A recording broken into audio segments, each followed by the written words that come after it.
আসসালামু আলাইকুম। এটিএন বাংলা সংবাদে সবাইকে স্বাগত জানাচ্ছি নাবিলা রহমান। প্রথমে জানিয়ে দিচ্ছি ইউসিবি সংবাদ শিরোনাম।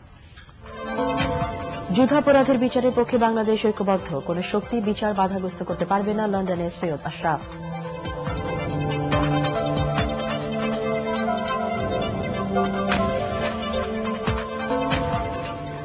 পৌর নির্বাচনে দলীয় প্রার্থীদের হত্যার হুমকি দেওয়া হচ্ছে, অভিযোগ বিএনপির। সব কেন্দ্রে সেনা মোতায়েনের দাবি আবারও নাকচ করলেন সিইসি।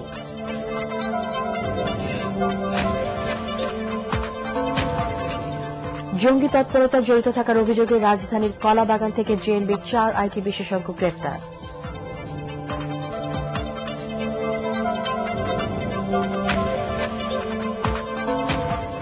বিচার বিভাগের দুর্নীতি নিয়ে টিআইবির রিপোর্টকে অস্পষ্ট ও অসম্পূর্ণ বলল সুপ্রিম কোর্ট, বিস্তারিত রিপোর্ট পাঠানোর অনুরোধ।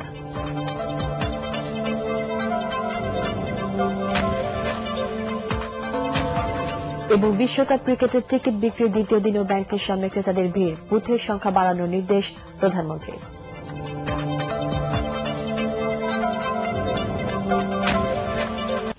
পুরো খবর। আওয়ামী লীগ সাধারণ সম্পাদক ও স্থানীয় সরকার মন্ত্রী সৈয়দ আশরাফুল ইসলাম বলেছেন, যুদ্ধাপরাধের বিচারের পক্ষে পুরো বাংলাদেশ ঐক্যবদ্ধ, তাই বিশ্বের কোন শক্তি এই বিচারকে বাধাগ্রস্ত করতে পারবে না।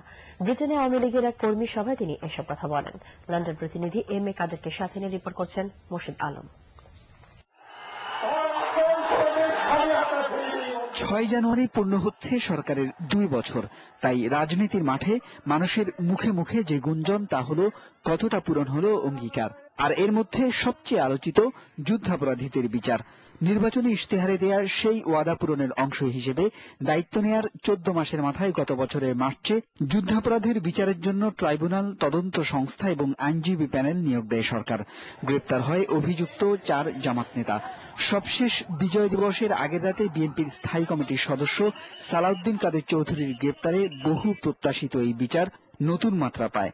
স্থানীয় সরকার মন্ত্রী বলছেন, এই বিচারের পক্ষে প্রতিদিনই সমর্থন বাড়ছে বলেই সালাউদ্দিন কাদের চৌধুরী গ্রেপ্তারের পরও দেশে এ নিয়ে উল্লেখ করার মতো প্রতিবাদ কর্মসূচি পালিত হয়নি। সালাউদ্দিন কাদের চৌধুরীকে মুক্ত করার জন্য কে বাংলাদেশ, সেই শক্তি পৃথিবীতে এখন নাই। Determination of Sheikh Hasina, determination of this government এবং willingness of the people, Bangladesh জাতি ঐক্যবদ্ধ এই যুদ্ধ অপরাধের বিচার।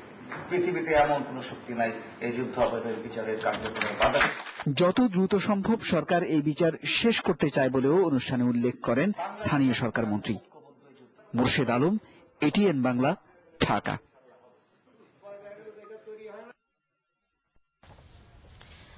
পৌরসভা নির্বাচন সুষ্ঠু ও নিরপেক্ষ হবে কিনা তা নিয়ে আবারও সংশয় প্রকাশ করে বিএনপির স্থায়ী কমিটির সদস্য নজরুল ইসলাম খান নির্বাচনে সেনাবাহিনী মোতায়েনের দাবি জানিয়েছেন। বিএনপি সমর্থিত প্রার্থীদের হুমকি দেওয়া হচ্ছে অভিযোগ করে তিনি আরও বলেন, নিরপেক্ষ নির্বাচন হলে বিরোধী দলের সমর্থকদের বিপুল বিজয় সুনিশ্চিত। সিরাজগঞ্জ আদালতে একটি মামলায় জামিন নিতে গিয়ে তিনি সাংবাদিকদের একথা বলেন। সিরাজগঞ্জ প্রতিনিধি ফেরদৌস হাসানকে সাথে নিয়ে রিপোর্ট করছেন মইনুল আহসান। গেল বছরের 11 অক্টোবর সিরাজগঞ্জের সয়দাবাদে বিএনপি চেয়ারপারসন বেগম খালেদা জিয়ার জনসভা স্থলের কাছে ট্রেন দুর্ঘটনা ও অগ্নিসংযোগের মামলায় জামিন নিতে নেতাকর্মীদের নিয়ে স্থানীয় চিফ জুডিশিয়াল ম্যাজিস্ট্রেট কোর্টে যান বিএনপি নেতা নজরুল ইসলাম খান। পরে সাংবাদিকদের সাথে আলাপকালে তিনি বলেন, সরকার ও নির্বাচন কমিশনের অতীত ও বর্তমান কর্মকাণ্ডে পৌর নির্বাচন সুষ্ঠু হবে কিনা তা নিয়ে সন্দেহ দেখা দিয়েছে। সেনাবাহিনী যেন দায়িত্ব পালনে থাকে, যাতে করে কোনোভাবেই কারচুপি কিংবা সন্ত্রাসের মাধ্যমে ভোটের রায় বদলায় দেওয়ার কোনো চেষ্টা না হয়। জনগণ যদি নির্বিঘ্নে ভোট দিতে পারে, আমরা 100% আশাবাদী যে অন্তত 3/4 আসনে বিএনপি এবং আমাদের ভোটের সমর্থক মেয়ররা নির্বাচিত হবেন ইনশাআল্লাহ। এদিকে বিএনপির কেন্দ্রীয় কার্যালয়ে এক সংবাদ সম্মেলনে দলটির যুগ্ম মহাসচিব রিজভী আহমেদ অভিযোগ করেন, পৌরসভা নির্বাচনে বিএনপি সমর্থিত প্রার্থীদের হত্যার হুমকি দেওয়া হচ্ছে। আমাদের প্রার্থী এবং প্রার্থীর পক্ষে যারা মাঠে কথা বলছেন বা প্রচারণা চালাচ্ছেন তাদেরকে অপহরণ করা হচ্ছে, তাদেরকে মারধর করা হচ্ছে। সরকারের পেটুয়া বাহিনী তারা চাচ্ছেন এই নির্বাচন হোক, কিন্তু নির্বাচনটা যেন একদলীয় হয়ে যায়, নির্বাচনটা যেন সরকারের পক্ষে হয়। জাস্ট এই কারণেই তারা এই ধরনের আচরণ করাচ্ছেন। দেশের আইন শৃঙ্খলা পরিস্থিতির অবনতিতে ক্ষোভ প্রকাশ করে সংবাদ সম্মেলনে দৃষ্টি প্রতিবন্ধী খলিলুর রহমান ও মসজিদের ইমাম মোহাম্মদ ইসাক হত্যাকাণ্ডের নিন্দা ও দোষীদের শাস্তির দাবি জানানো হয়। মইনুল আহসান, এটিএন বাংলা, ঢাকা। আসন্ন নির্বাচনের সবকটি পৌরসভাতে সেনাবাহিনী মোতায়েনের দাবি আবারও নাকচ করে দিয়েছেন প্রধান নির্বাচন কমিশনার ড এটিএম শামসুল হুদা। ময়মনসিংহের ত্রিশালে নির্বাচন কমিশনের সার্ভার স্টেশন পরিদর্শন শেষে তিনি বলেন, ইতিমধ্যে দেশের ঝুঁকিপূর্ণ কেন্দ্রগুলো চিহ্নিত করে সেগুলোতে বিডিআর বা সেনাবাহিনী মোতায়েন করার সিদ্ধান্ত নেওয়া হয়েছে। তবে ঢালাওভাবে সেনাবাহিনী মোতায়েন করা সম্ভব নয় বলে মন্তব্য করেন ড শামসুল হুদা। এ সময় অন্যান্যের মধ্যে জেলা নির্বাচন কর্মকর্তা জাহিদ হোসেন, উপজেলা নির্বাহী কর্মকর্তা এএসএম মোস্তাফিজুর রহমান, উপজেলা ভাইস চেয়ারম্যান শোভা মিয়া আকন্দ সহ প্রশাসনের কর্মকর্তারা উপস্থিত ছিলেন। জঙ্গি তৎপরতার সাথে জড়িত থাকার অভিযোগে রাজধানীর কলাবাগান এলাকা থেকে জেএমবির 4 আইটি বিশেষজ্ঞকে গ্রেফতার করেছে র্যাব। গ্রেপ্তার জঙ্গিরা একটি বেসরকারি বিশ্ববিদ্যালয়ের ছাত্র বলে জানিয়েছে র্যাব। আইটি ফার্মের আড়ালে আধুনিক প্রযুক্তি ব্যবহার করে সদস্য সংগ্রহ ও প্রশিক্ষণের মাধ্যমে সাংগঠনিক তৎপরতায় লিপ্ত ছিল তারা। তাদের কাছ থেকে বিপুল পরিমাণ জিহাদি বই ও আইটি সরঞ্জাম উদ্ধার করেছে র্যাবের গোয়েন্দারা। মাহমুদুর রহমানের রিপোর্ট। শীর্ষ জঙ্গি নেতা শায়েখ আব্দুর রহমান সিদ্দিকুল ইসলাম রূপে বাংলা ভাই সহ প্রথম সারির নেতাদের ফাঁসি কার্যকরের পর জেএমবি সাংগঠনিকভাবে দুর্বল হলেও জঙ্গি তৎপরতা থেমে নেই। আইন শৃঙ্খলা রক্ষাকারী বাহিনীর তৎপরতার কারণে নতুনভাবে সংগঠিত এই সংগঠনের আমির মাওলানা সাইদুর রহমান শীর্ষ পর্যায়ের কয়েকজন নেতা সহ গত বছর ধরা পড়ে পুলিশের হাতে। প্রথম দিকে এই জঙ্গি সংগঠনটি দরিদ্র অশিক্ষিত লোকদের ধর্মের অপব্যাখ্যা দিয়ে সশস্ত্র জাহাজের কথা বলে দলে ভেড়ায়। পরবর্তীতে জেএমবি তাদের কৌশল পরিবর্তন করে প্রযুক্তির মাধ্যমে শুরু করে সদস্য সংগ্রহের কাজ।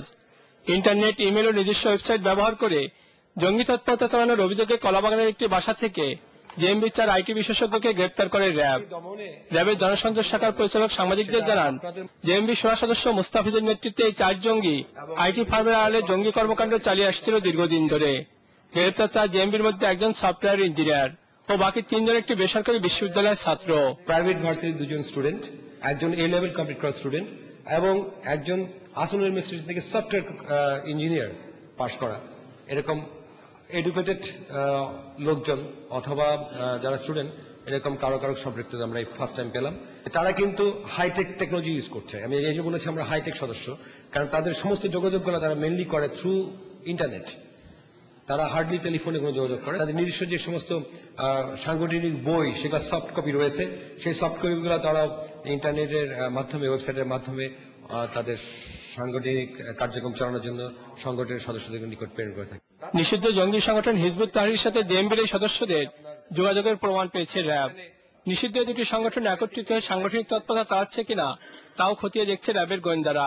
আইটি ফার্মের নাম দিয়ে under cover of IT firm basically তারা এই তাদের সংগঠনের যে সমস্ত উঠতি সদস্যদের আছে বা ইয়াং সদস্য তাদেরকে কিন্তু আইটি প্রশিক্ষণ দিচ্ছিল। যেহেতু তারা ইন্টারনেটের ওয়েবসাইটের মাধ্যমে যোগাযোগগুলো করতো, তো সেটা জানতে হবে তো কিভাবে ইন্টারনেটের মাধ্যমে যোগাযোগগুলো করতে হয়, কিভাবে চ্যাটিং করতে হয়, কিভাবে একটা সাংগঠনিক একটা তথ্য আদান প্রদান করতে হয়। সেটাই সে ধরনের প্রশিক্ষণগুলো বেসিক্যালি আপনার এই যে বাসা থেকে গতকালকে আমরা অ্যারেস্ট করেছি রাতে কলাবাগানে, সেই বাসায় হতো। প্রতিষ্ঠার পর থেকে এই পর্যন্ত র্যাব 645 জন জঙ্গি গ্রেপ্তার করেছে। এর মধ্যে 533 জনই জেএমবির সদস্য বলে জানিয়েছে র্যাব। মাহমুদুর রহমান, এটিএন বাংলা, ঢাকা। বিচার বিভাগের দুর্নীতি নিয়ে বিস্তারিত তথ্য জানতে চেয়ে সুপ্রিম কোর্ট আবারও চিঠি দিয়েছে ট্রান্সপারেন্সি ইন্টারন্যাশনাল বাংলাদেশ টিআইবিকে। সুপ্রিম কোর্টের ডেপুটি রেজিস্ট্রার বজলুল আলম ভূঁইয়ার সই করা চিঠিতে খানা জরিপের জন্য তৈরি করা প্রশ্নপত্র ও এর ভিত্তিতে পাওয়া উত্তরপত্রের কপি পাঠানোর অনুরোধ করা হয়েছে টিআইবির নির্বাহী পরিচালককে। এতে টিআইবির রিপোর্টে অস্পষ্টতা ও অসম্পূর্ণতা থাকায় নতুন করে এসব তথ্য দেওয়ার জন্য তাগাদা দিয়েছে সুপ্রিম কোর্ট। এর আগে 23 ডিসেম্বর প্রকাশিত খানা জরিপে সেবা খাতের মধ্যে বিচার বিভাগকে সবচেয়ে দুর্নীতিগ্রস্ত হিসেবে উল্লেখ করায় সুপ্রিম কোর্ট টিআইবির জরিপ রিপোর্ট চেয়ে পাঠায়। এর জবাবে টিআইবি 29 ডিসেম্বর সুপ্রিম কোর্টে তাদের রিপোর্ট জমা দেয়। বিশ্বকাপ ক্রিকেটে টিকিট বিক্রির দ্বিতীয় দিনেও ক্রেতাদের ভিড় ছিল ঢাকার সবকটি শাখায়। এক ম্যাচের 2টি টিকিট কিনতে পারলেও সব ম্যাচে টিকিট কেনার সুযোগ থাকায় বেশি সময় লাগছে বলে জানান ব্যাংক কর্মকর্তারা। আর তাতেই ক্ষিপ্ত হয়ে উঠছেন বাইরের লাইনে দাঁড়ানো টিকিট প্রার্থীরা। পরাগ আরমানের রিপোর্ট, সাথে ছিলেন তৌসিয়া ইসলাম। বিশ্বকাপ টিকিট বিক্রির দ্বিতীয় দিনও একই চিত্র ছিল রাজধানীর ব্যাংকগুলোতে। ভোর থেকে ভিড় সবকটি শাখায়। এমনকি 3 দিন ধরে লাইনে দাঁড়িয়ে থেকেও বুথের সামনে পৌঁছতে পারেননি বলেও জানান অনেকে। এক্ষেত্রে ব্যাংক কর্মকর্তারা দুর্নীতি করেছেন বলে অভিযোগ তাদের। ব্যাংকের কর্মকর্তারা নিজেরা টিকিট নিতেছে, আমরা টিকিট এই জন্য পাচ্ছি না। কালকে থেকে আজকে শুধু 3 জন না 4 জনের মাত্র টিকিট নিছে, আমাদের মোট কথা টিকিট পাই না। টিকিট বিভিন্ন টিকিট আর আজকে বলতেছেন দেখি কি করে, আমি জানি না। কিছু অসাধু কর্মকর্তা ব্যাংকের টিকিট গুলো ব্লক করেছে। 3 দিন ধরে একই জায়গায় বাচ্চারা দাঁড়ায় আছে, একই জায়গায় আমরা দাঁড়ায় আছি। এই যে বাচ্চাগুলো এই যে এখান থেকে 3 দিন ধরে এখানে এইটুকু আসছে।